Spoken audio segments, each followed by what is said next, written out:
Qurbon hayit bayramiga jonli tanlagan keldik akalar. O'zi necha kilo so'yilish kerak bilganlar bormi? Xullas bir kun qoldi bayramga. Men esa issiqda bozorda yuribman. Qurbonlikka jonli tanlayotganda nimalarga e'tibor berish kerak? Uni necha foizini ehsonlikka topshirish kerak va necha foizini o'zi olib qolish kerakmi, kerak emasmi? Aniq bilasizmi?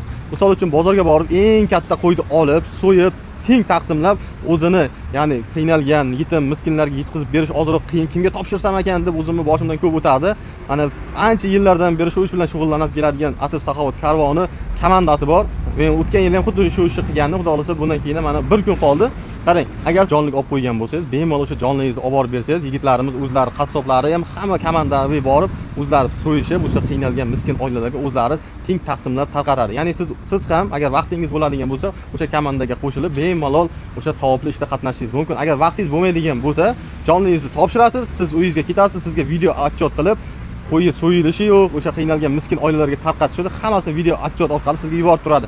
Agar jonlik olmagan bo'lsangiz, sizda pulingiz bor, albatta o'sha ehsonni topshirmoqchisiz, pulingizni berasiz, yigitlarimiz o'zlari qo'ylarini sotib olib, so'yishib va sizga ham xuddi shunaqa video отчет orqali hamma nimaiki qayerga borganlarigacha ko'rsatib turadi. 80 dan ziyod yetim miskin oilalarga o'sha ehsonlarni tarqatiladi. Akalar, bunday fursatni qo'ldan boy bermang. Pastda profillarini, telefon raqamlarini qoldirganman. Bir kun qoldi. Videoni qurbonlik qilaman deb yurgan tanishlaringizga albatta yuborib qo'ying. Hammalaringizni Qurbon hayiti bilan tabriklab qo'yamiz. Avtoklub oilasi nomidan.